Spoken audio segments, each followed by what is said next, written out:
Bismillahirrahmanirrahim. Assalamualaikum warahmatullahi wabarakatuh.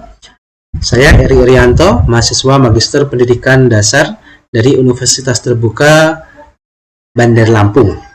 Pada kesempatan ini saya akan memberikan tanggapan terkait dengan diskusi 2. Soalnya yang pertama adalah sebagai berikut. Hal penting dari pendidikan multikultural menurut saya yaitu yang pertama, pendidikan multikultural sangat penting diterapkan di Indonesia sejak usia dini. Kenapa?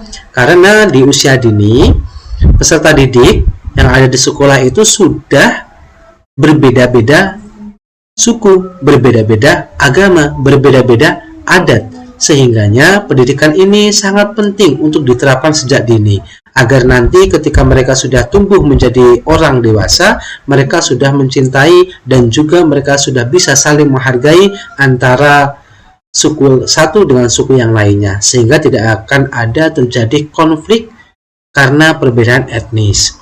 Kemudian yang kedua, pendidikan multikultural ini akan bertujuan untuk membantu individu memahami diri sendiri secara mendalam. Yang ketiga, pendidikan multikultural harus dibarengi dengan menanamkan nilai-nilai kehidupan yang mencerminkan karakter dan identitas nasional bangsa Indonesia.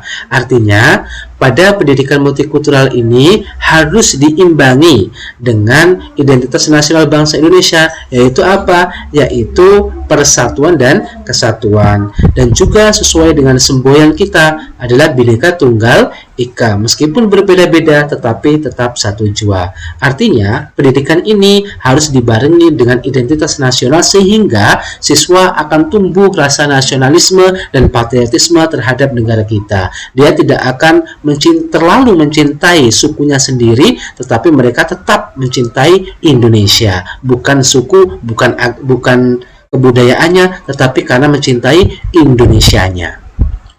Kemudian yang keempat, pendidikan multikultural perlu diintegrasikan dengan identitas nasional melalui desain kurikulum yang berbasis kearifan lokal.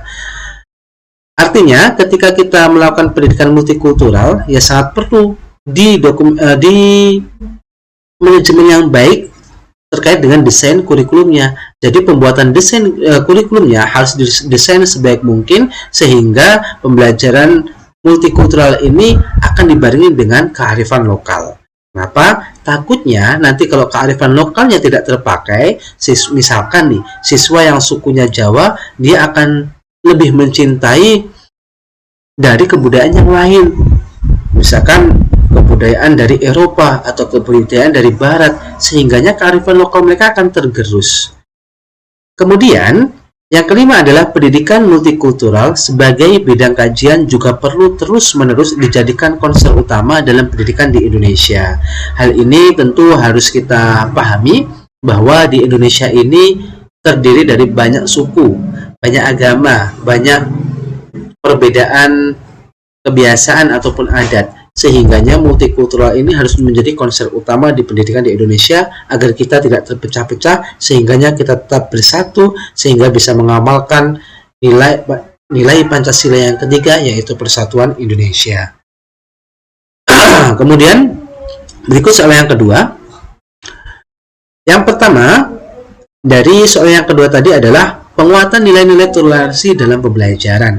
Jadi di sekolah saya di SDIT Nurul Islam Paramarta, kita selalu menguatkan toleransi dalam pembelajaran. Ketika ada di kegiatan akhir ataupun mau menjelang kegiatan penutup, maka kita akan menyampaikan suatu pesan-pesan untuk saling menghargai, saling mengasihi meskipun kita berbeda suku. Kemudian yang kedua adalah pelatihan guru dan tenaga pendidik, di mana di sekolah saya ini setiap selesai pembelajaran di ajaran baru, maka guru akan melakukan pelatihan sehingganya akan ada upgrading kemampuan ataupun kompetensi dari guru. Yang ketiga adalah pengembangan kurikulum inklusif. Kemudian yang keempat, kegiatan memakai baju adat setiap hari Kamis pada minggu ketiga. Hal ini sudah menjadi kebiasaan dan juga di-SK-kan oleh kepala sekolah kami, sehingga setiap pada hari Kamis anak-anak akan memakai baju adat. Tujuannya apa? Tujuannya adalah dengan memakai baju adat, siswa akan saling mengenal dan juga akan lebih banyak mengetahui tentang keberagaman yang ada di Indonesia ini. Tidak hanya di Indonesia, hanya terkhususnya di sekolah kita, yaitu di SDIT Nurul Islam Paramarta. Kemudian yang kelima adalah Market Day.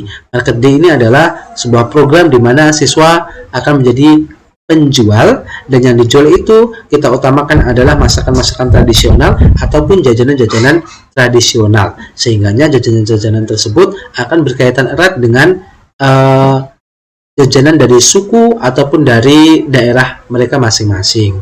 Kemudian yang keenam adalah program BPI. BPI ini merupakan program Bina Pribadi Islami, di mana kegiatan tersebut dilakukan setiap seminggu sekali pada hari Jumat. Artinya, ketika kita pada waktu program BPI, kita bisa menyelipkan nilai-nilai toleransi, nilai-nilai saling menghargai, saling kasih sayang dengan para orang-orang yang berbeda sukunya, ataupun agamanya, ataupun kebiasaannya, sehingga kita bisa menyelipkan nilai-nilai tersebut dalam program BPI ini. Kemudian yang ketiga yang berkaitan dengan video New Boys. Yang pertama adalah adaptasi siswa baru terhadap lingkungan barunya. Telah kita lihat bahwa pemeran utama yaitu Joseph merasa kesulitan untuk adaptasi dengan lingkungan yang baru karena kebudayaan yang berbeda, kemudian kebiasaannya yang berbeda, sehingga dia selalu terbayang-bayang dengan masa lalunya ketika ada di kampungnya.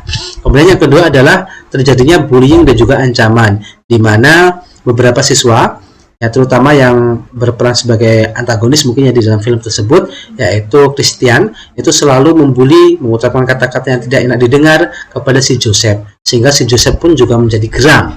Tak hanya dia, tetapi temannya juga ada yang bilang seperti itu, sehingga membuat Joseph tidak nyaman.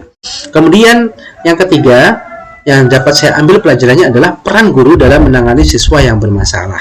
Di dalam film tersebut peran guru menurut saya kurang, karena dimana ketika ada permasalahan tidak menyelesaikan dengan sampai ke akar-akarnya, tidak menyelidiki yang terjadi seperti apa, kemudian tindak lanjutnya seperti apa, hanya memberikan peringatan, dan itu pun tidak dilaksanakan dengan peringatan yang jera. Artinya di situ belum tahu siapa yang benar, siapa yang salah, sehingga guru tidak bisa mengidentifikasi mana yang benar, mana yang salah di antara siswa yang ada masalah tersebut. Sehingga menurut saya hal tersebut belum tuntas untuk diselesaikan oleh guru pada video tersebut.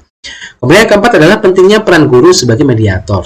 Nah, di situ dapat saya ambil bahwa ketika ada siswa yang bermasalah di antara kedua siswa, harus guru berperan sebagai mediator, kemudian mendamaikan mereka, mencari keadilan untuk siswa yang menjadi korban, dan juga mencari jalan solusinya seperti apa, sehingga perlu guru berperan sebagai mediatornya. Kemudian yang kelima adalah perlunya pendidikan multikultural. Entah mungkin karena perbedaan kurikulum ataupun yang lainnya, ketika melihat pada video tersebut memang sangat penting sekali pendidikan multikultural itu, sehingga tidak akan ada lagi diskriminasi terhadap kulit hitam dengan juga kulit putih. Kemudian yang keenam adalah perlunya pendidikan karakter.